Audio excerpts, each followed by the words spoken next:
Agora, um outro detalhe que nós temos aqui na carta, além da autoridade apostólica, convido os irmãos agora a perceberem comigo também aí, ele diz assim: ora, o que desde o princípio, o que temos ouvido e o que temos visto com os nossos próprios olhos, que contemplamos e as nossas mãos apalparam com respeito ao verbo da vida, a vida se manifestou e nós a temos visto, e dela damos testemunho.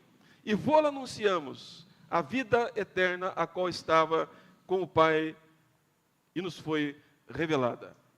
Veja bem os irmãos agora, a autoridade da carta é uma autoridade apostólica, é a palavra de Deus.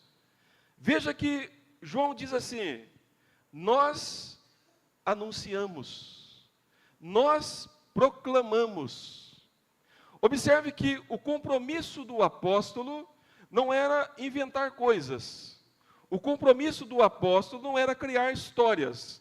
Observe que o apóstolo, ele diz o seguinte: olha, o que era desde o princípio, e ele diz, o que temos ouvido e o que temos visto com os nossos próprios olhos, que contemplamos e as nossas mãos apalparam a respeito do verbo da vida.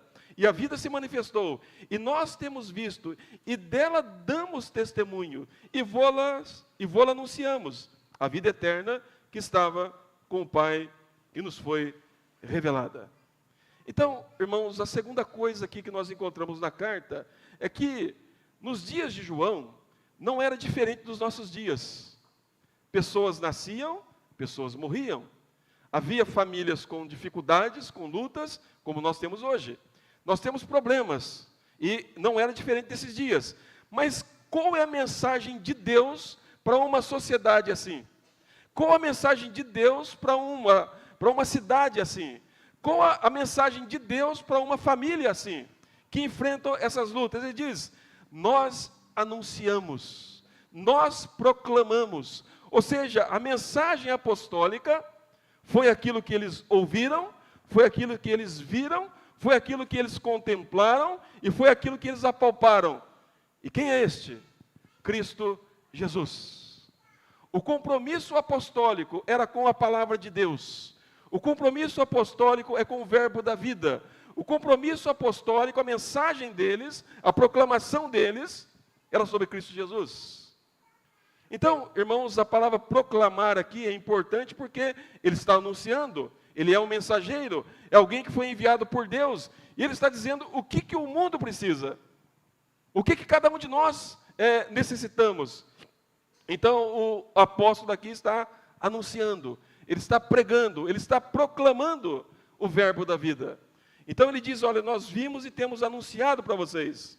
E ele continua no verso 3. O que temos visto e ouvido, anunciamos também a vós outros, para que igualmente mantenhais comunhão conosco. Então ele diz: nós temos anunciado. Então, irmãos, observe que o modelo de mensagem, de pregação, que toda a igreja deve ter, a igreja verdadeira, não é contar historinhas, não é contar contos da carochinhas, mas o ponto aqui é anunciar Cristo. Exatamente como a mensagem apostólica veio até nós, de acordo com os evangelhos, de acordo com as cartas e os livros que foram escritos. Então, ele diz: nós temos anunciado para vocês aquilo que nós vimos, que nós ouvimos, que nós tocamos, que nós contemplamos. Ou seja, desde a queda de Adão, a solução de Deus para a humanidade foi o anúncio, foi a proclamação, foi a pregação do evangelho. Deus pregou o evangelho para Adão. Nós temos que lembrar disso. Ele foi o primeiro que ouviu a mensagem do evangelho. E quem pregou foi Deus. Quando Deus chamou Abraão, é dito que ele pregou o evangelho para Abraão. E Abraão creu. Ou seja, então, o que corrige o mundo? O que acaba com as lutas? O que acaba com as intrigas? O que vai vencer a morte e destruir tudo aquilo que o pecado trouxe sobre a humanidade? João diz: aquilo que nós vimos, que nós contemplamos, que nós tocamos.